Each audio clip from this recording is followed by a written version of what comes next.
আসসালামু আলাইকুম বন্ধুরা, সকলের কি অবস্থা? আবার নিয়ে আসলাম আপনাদের মাঝে চমৎকার একটা ভিডিও। সো আপনারা যদি দেখেন শুনেন অবশ্যই আপনাদের ভালো লাগবে। আশা করি অবশ্যই আমার কথাগুলো সবাই শুনে যাবেন। আশা করি আপনাদের অবশ্যই ভালো লাগবে। সো আজকে যে কথাটা নিয়ে আপনাদের মাঝে হাজির হয়েছি সেইটা হচ্ছে একটা সুন্দর একটা গল্প বলো, মানে অতীতকালের গল্প বলবো। ধরেন তোমার ভালো লাগে না?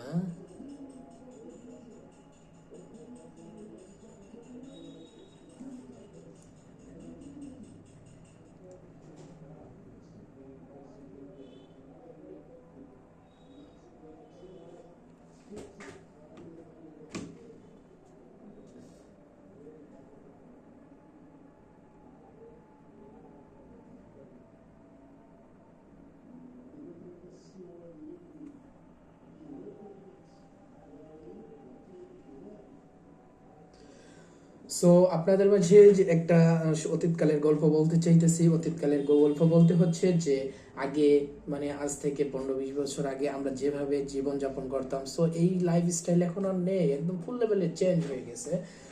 সো কি ধরনের চেঞ্জ হয়েছে সেটা অবশ্যই জানাবো, অবশ্যই বলবো। আর আপনারা তো উপলব্ধি করতেই পারতেছেন কেমন ধরনের চেঞ্জ হয়ে গেছে। যাই হোক, মানে এত কথা বলতে চাচ্ছি না। আপনাদের যে মূল গল্পতে আমরা চলে যাইতেছি, যে এইটা হচ্ছে মানে আমার পার্সোনাল লাইফ নিয়ে এই গল্পটা। ধরেন আজ থেকে 15 বছর আগে মানে motor bike, motor cycle, mobile এগুলো কিন্তু কোনো কিছু ছিল না। ধরেন আমাদের বাড়িতে আমাদের ওইদিকে মানে কারেন্ট আসছে কত বছর থেকে, 15, 16, 17 বছর হয় কারেন্ট আসছে মেবি। আমাদের ওইদিকে রুটও তেমন পাকা ছিল না। ধরেন এখন যে বাইকগুলা অনেক তো হাই সোসাইটির বাইক, তাই না? আগে তো এরকম হাই সোসাইটির বাইক ছিল না। জাস্ট মানে এখন যে বাইকগুলা মানে আগের কালের বাইক, এখন সেগুলা মনেই টিকে না। মাত্র 10,000 টাকা হলে সেগুলা বাইক পাওয়া যায়। এগুলা বাইক যদি আগে একটা রাস্তা দিয়ে যেত, মানে মানে বাসায় থেকে যদি খালি আওয়াজ পেতাম যে রাস্তা দিয়ে বাইক যেতেছে, ওয়াও, দৌড়ে যেতাম। আমি আর আমার বড় ভাই ছিল, মানে দৌড়ে যেতাম, যে সিঁড়ি ফুট দিয়ে এখানে এরকম এরকম থাপ্পড় দিতাম, থাপ্পড় দিয়ে ফু দিতাম, মানে চুল বের হইতো। মানে আমাদের একটা ভ্রান্ত ধারণা ছিল যে বাইক বাইক গেলে বাইকের যে চাকাটা যে এইখান দিয়ে যাইতো, এখানে একটু থাপ্পড় দিয়ে ফু দিলে এখান থেকে চুল বাড়ে। এইগুলো হচ্ছে ভ্রান্ত ধারণা, এগুলো ভুল ধারণা ছিল। ছোট ছিলাম তো এগুলা তেমন ভাবে বুঝতে পারি নাই। সো দেখেন, এইটা চুল কিন্তু আগে থেকেই ছিল, কারণ আগে মাত্র মানুষের মহিলা মানুষরা তো মাথা আশ্রয় চুল যেখানে সেইখানে ফেলে রাখতো। যখন রাস্তাতে মাটি কাটতো তখন তো ওই চুলগুলা ওইখানেই থাকতো। আমরা যেখানে থাপ্পড় দিতাম হয়তো বা চুল কখনো বের হইতো, কখনো বের হইতো না। যখন বের হইতো বলতাম যে এই যে চুল বের হয়েছে।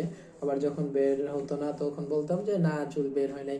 মানে একটা অন্যরকম একটা ফিল কাজ করতো তখন।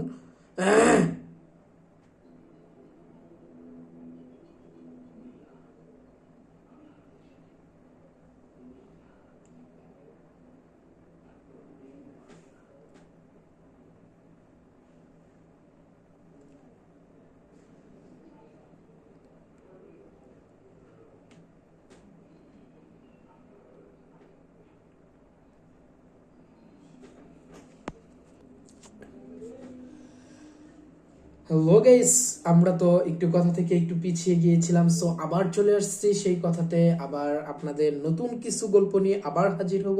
সুন্দর সুন্দর এপিসোড নিয়ে আপনাদের মাঝে হাজির হব। ভালোবাসার গল্প, ভূত এফএম। সো যদি আমার ভূত এফএম শুনতে চান অবশ্যই আমার কমেন্ট বক্সে যে আপনারা কপি সরি যদি আপনারা ভূত এফএম বলতে চান আমার স্টুডিওতে এসে অবশ্যই আমার কমেন্ট বক্সে কমেন্ট করে যাবেন যে ভাইয়া আমি একটা ভূত এফএম বলতে চাই। আমার বড় আইডিটার লিঙ্ক দিয়ে দিব, সেইখানে অবশ্যই আপনারা কমেন্ট করবেন, অবশ্যই আমার স্টুডিওতে নিয়ে আসবো।